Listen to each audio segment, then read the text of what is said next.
सकाळच्या घाईमध्ये आपला सगळ्यात पहिला प्रश्न असतो तो म्हणजे नाश्ता. आणि रोज रोज मॅगी पोहे वगैरे खाऊनसुद्धा कंटाळा येतो. आणि घरामध्ये काय असो किंवा नसो, पण बटाटे हे आपल्या घरात हमखासच असतात. त्यामुळं आज फक्त आणि फक्त 2-3 बटाट्यापासून इतका छान मस्त नाश्ता करून दाखवलेला. हा नाश्ता तुम्ही एकदा करून बघा. बटाट्यापासून बनतो, खूप सोपा आहे बनवायला, इतका भारी आहे आणि खायला खूप टेस्टी आहे. काही म्हणजे काही साहित्य लागत नाही, अगदी 2-3 साहित्यापासूनच हा बटाट्याचा नाश्ता बनतो. लहान मुलं एवढं आवडीने खातील, त्यांना जरा काहीतरी वेगळं नवीन खायला भेटत आहेच बटाटेच, पण त्यापासून ना असं काहीतरी जरा वेगळं करून बघा. आणि व्हिडिओ बघा, आवडला तर एकदा करून तरी बघा. बघा सगळेजण आवडीने खातील, लहानापासून मोठ्यापर्यंत. तर चला बघून घेऊया आपण याला लागणारं साहित्य, बनवायची कृती. तर इकडे मी ना 3 बटाटे कुस्करून घ्यायचेत. बघा हे शिजून घेतलेत, हे बघा असे शिजून घ्यायचे. गरम आहेत खूप, हे असे तुम्हाला वाफा दिसत असतील बघा. हे असे कुस्करून घ्यायचे, जरा थंड करून मग आता हे कुस्करून घ्यायचे.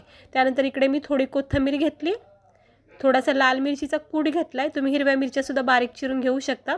आणि इकडे मी कॉर्नफ्लॉवर घेतलं आहे, अर्धी वाटी घेतली, जसं लागेल तसं वापरायचं. कॉर्नफ्लॉवर नसेल तर मग तांदळाचं पीठ घेऊ शकता. तर आपल्याला काय करायचं, हे बटाटे ना सुरुवातीला पहिले कुस्करून घ्यायचे. अजिबात गुठळ्या नाही राहिल्या पाहिजेत, व्यवस्थित मॅशर वगैरे असेल त्याने किंवा हाताने किंवा असं चमच्याच्या साहित्याने हलक्या हाताने याला चांगलं मॅश करून घ्यायचं. खूप सोपा नाश्ता आहे, तुम्ही बघू शकता. ते काही साहित्य मी इकडे घेतलेलं नाही, पण खाता वेळेस ना इतका भारी वाटतो ना.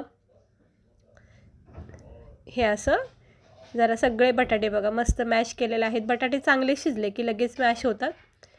म्हणजे ते गाठी गाठी असतात ना, गुठळ्या गुठळ्या बटाट्या, त्या नाही राहिल्या पाहिजेत. तर सगळं मॅश करून घेतलेलं आहे बटाटे. आता आपण याच्यामध्ये टाकायचे थोडेसे जिरे. इकडे मी जिरे टाकलेले आहे. त्यानंतर थोडीशी कोथिंबीर टाकायची आणि लाल तिखट, जो लाल मिरचीचा कूट घेतला ना, मग तो थोडा टाकला आहे तिखटपणा येण्यासाठी. तुम्ही 1-2 हिरव्या मिरच्या टाकू शकता बारीक चिरून, कमी तिखटवाल्या. त्यानंतर थोडी कोथिंबीर टाकायची, चवीनुसार मीठ टाकायचं. आणि ह्यानंतर आपण टाकणार आहोत इकडे लागन तसं कॉर्नफ्लॉवर. कॉर्नफ्लॉवरचा अंदाजा सांगत नाही, जसं लागन तसं टाकायचं. फक्त याचं आपल्याला एक पीठ तयार करायचं आहे बटाट्यासोबत ह्याला मिक्स करून. तर मी सुरुवातीला थोडं टाकले, जर लागलं तर मग कॉर्नफ्लॉवर पुन्हा घेईन. आता इकडे कॉर्नफ्लॉवर नसेल तर तुम्ही तांदळाचं पीठ घेऊ शकता किंवा मैदा घेऊ शकता. हे 3 ऑप्शन आहेत, काहीही वापरू शकता. हे सगळं तांदळाचं पीठ ह्या बटाट्याला एकदम छान एकजीव करून घ्यायचं, व्यवस्थित चोळून घ्यायचं हलक्या हाताने.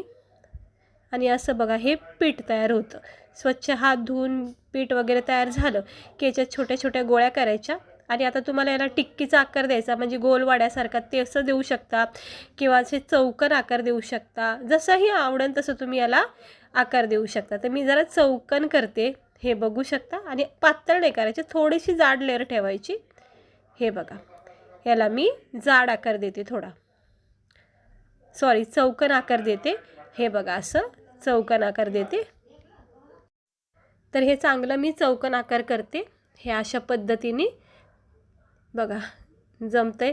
थोडं थोडं असं चौकोन आकार द्यायचा, असं हां छान वाटतं. असं चौकोन आकारसुद्धा, गोल आकारसुद्धा देऊ शकता किंवा असं लांब आकार देऊ शकता, ट्रायंगल आकार देऊ शकता, जसं आवडेल तसं. असे पहिले छोटे छोटे गोळे घ्यायचे, जरा तळहातावर असं घुमून घ्यायचं, म्हणजे जरा नरम सॉफ्ट करायचं, म्हणजे रेषा वगैरे पडत नाहीत. आणि मग असं दाबायचं आणि मग चौकोन आकार करायचा. हे असं चौकोन आकार जमतो का नाही हे बघा, जरा असं करायचं. किंवा पूर्ण पीठ आहे ना, ते तुम्ही असं पूर्ण एक असं वड्यासारखं करू शकता आणि मग चाकूच्या साहाय्याने सुद्धा याला चौकोन आकार देऊ शकता. पण मी असे हातावरच केले, त्यामुळं आता मी जसे जमले तसे चौकोन आकार दिले. बघा एवढ्या साऱ्या ह्या वड्या झालेल्या आहेत करून बटाट्याच्या. आता स्लो गॅसवर तेल तापत ठेवलं आहे, आपण ह्याला एक एक करून तेलामध्ये सोडून देऊया. तेल तापत ठेवायचं अगदी स्लो गॅसवर. आणि तेलाचं टेम्परेचर अगदी कमी पाहिजे, म्हणजे जास्त तापलेलं नको आहे. तुम्ही पाहू शकता अजिबात तेल तापलेलं नाही आहे. आता थोडासा हाय फ्लेम करा, मग तेल आपलं तापत राहील.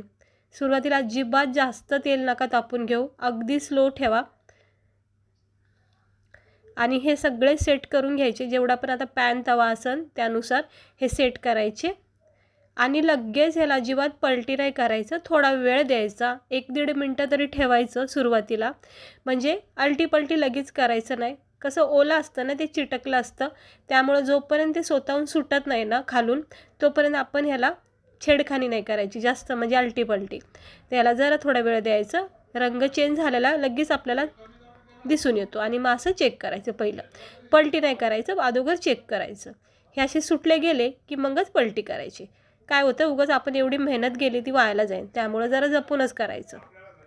हे बघा सुटलं ना, हे असं सुटलं की मग 2 चमच्याच्या साहाय्याने असं सोपं जातं पलटी करायला. बघा किती सुंदर रंग आलाय का नाही खालून. हे असं ओला असतो ना बॅटर, त्यामुळे तो चिटकला जातो. हे बघा मस्त पलटी करून घेतलेत आता हे सगळे. आता पुन्हा एकदा दुसरी साईड आपण सेम प्रोसेसनी करायची, जास्त घाई करायची नाही. थोडासा कडकपणा याच्यामध्ये तयार होऊन द्यायचं आणि मग पलटी करायची. एकदा दोन्ही साईड कडक झाल्या ना, मग थोडासा गॅस वाढवून याला चांगलं भाजून घ्या. पण सुरुवातीचे थोड्या जो वेळ असतो 1-5 मिनटाचा, तो जरा जपून. आता बघा दोन्ही साईड किती छान झाल्यात का नाही, मस्त रंग आला ना, एकदम भारी वाटते बघा. हे असं गोल्डन रेड ब्राऊन रंग याच्यापर्यंत येईपर्यंत ह्याला असं आलटी-पलटी करत राहायचं. बस आता थोडासा गॅस थोडासा वाढवला तरी हरकत नाही, फक्त लक्ष ठेवायचं, नाही तर मग सगळे करपले जाऊ शकतात. हा असा रंग येईपर्यंतच याला फ्राय करायचं, जास्त प्रमाणात फ्राय नका करू, नाही तर कडवट होऊ शकतात, करपले जाऊ शकतात. आणि बघा हे बटाट्याचा नाश्ता किती छान झाला आहे बघा. आता मी गॅस जरा फास्ट केला आणि याला चांगलं आलटी-पलटी करून घेते, सतत लक्ष ठेवते. हे बघा प्रत्येक असा वडा उचलायचा, आलटी-पलटी करायची आणि गॅस थोडा मिडियम करायचा, म्हणजे चांगले शेकून निघतील. आता हे चांगल्या प्रकारे शेकून घेतलेले आहेत. गॅस बंद करणार आहे मी इकडं, कारण की अति प्रमाणात याला शेकायचं नाही, नाही तर काय होतं ते करपलं जाऊ शकतं. बस आता पुरेसा आहे इतका. आता गॅस करते बंद आणि आपण एक एक हे काढून घेऊया. ह्या चाळणीमध्ये आपण ह्याला काढून घेऊया. हे बघा मस्त तयार झालेत का नाही, असे एक एक ह्याच्यावर काढून घ्यायचं आणि टिश्यू पेपरवर ठेवून द्यायचं. बघा तुम्ही किती छान दिसतेत का नाही आपला हा आलूचा नाश्ता, म्हणजे बटाट्याचा नाश्ता. एकदम छान सुंदर रंग आला, एकदम भारी वाटतो. आता हे सगळे काढून घेते बघा, चमच्यावर येत नाही, हे सगळे काढून घेते आणि तुम्ही पाहू शकता हा नाश्ता कसा भारी वाटतोय. आता गरमागरम आपण ह्याला प्लेटमध्ये सर्व करूया. थोडे थंड केलेले आहेत, टिश्यू पेपरवर ठेवलेला आहे, एक्स्ट्रा ऑइल सगळं निघून गेले आणि पाहू शकता अजिबात तेलकट दिसत नाही आहे, म्हणजे तेल जास्त प्रमाणात आपण इकडे वापरलं नाही, थोड्या तेलामध्ये फ्राय केलं आहे. तर हा बटाट्याचा नाश्ता बघा किती छान झाला आहे का नाही. म्हणजे आता नेहमीचा नाश्ता आपण पोहे उपमा वगैरे करतो, पण नेहमी नेहमी एक एकच बोर होतं ना करून आणि मग सुचत नाही मी काय करावं. अशा वेळेस ना तुम्हाला हे असे वेगवेगळे छान छान नवीन नवीन नाश्ता खूप उपयोगी पडेल आणि मी ते तुम्हाला आता दाखवते. हे बघा हा 2 बटाट्यापासून सुद्धा तुम्ही करू शकता. कॉर्नफ्लॉवर, मैदा किंवा तांदळाचं पीठ टाकायचं, बस याच्या व्यतिरिक्त काहीच नाही, पण इतका छान क्रिस्पी नाश्ता होतो ना, खाल्ल्या क्षणी आवडेल इतका भारी वाटतो. म्हणजे आहे सोपाच, काही विशेष साहित्य नाही याच्यामध्ये, पण छान लागतो. याच्यामध्ये जर चाट मसाला वगैरे टाकला ना तर चटपटीसुद्धा लागतो. खूप गरम आहे, हातात मला पकडतासुद्धा येत नाही. वाफा तुम्हाला दिसतात का माहीत नाही, पण वाफासुद्धा याच्यामध्ये चालून म्हणजे गरम आहे. आणि हे गरमागरम असे बनवायचे 2 बटाट्यापासून 3 बटाट्यापासून. चहासोबत याला तुम्ही खाऊ शकता, खोबऱ्याच्या चटणीबरोबर, झणझणीत चटणीबरोबर एकदम भारी वाटेल. म्हणजे मेंदूवडा वगैरे सुद्धा तुम्ही विसरून जाता आणि इतका छान लागतो. आणि लहान मुलांना तर खूपच भारी आहे, टिफिनसाठी सुद्धा बनवून देऊ शकता केचपसोबत, आवडीने खातील बघा आणि पाहता क्षणी आवडेल त्यांना. तर असा केचप घ्यायचा, हे बघा इकडे केचप घेतला, तुम्ही हे केचपसोबत खाऊ शकता. खोबऱ्याची चटणी, सांबार वगैरे असेल त्यासोबत तुम्ही खाऊ शकता. इडली वडा वगैरे खातो बघा तसं खाऊ शकता. तर मला प्रत्येक स्नॅक्स हा फक्त केचपसोबतच आवडतो, त्यामुळं मी ह्या केचपसोबत आता खाणार आहे. गरमागरम चहासोबतसुद्धा तुम्ही हा खाऊ शकता नाश्ता.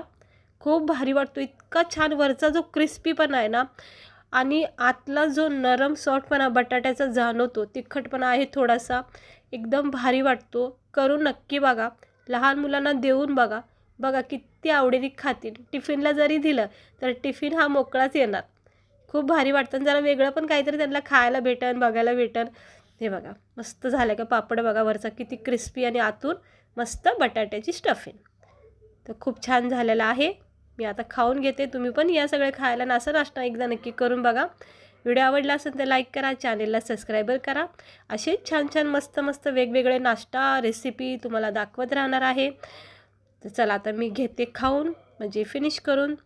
आणि आवडला असेल तर करून नक्की बघा, आणि खऱ्याने खूप चांगला लागतो. चला भेटते मी तुम्हाला पुढच्या व्हिडिओमध्ये. स्वस्त राहा.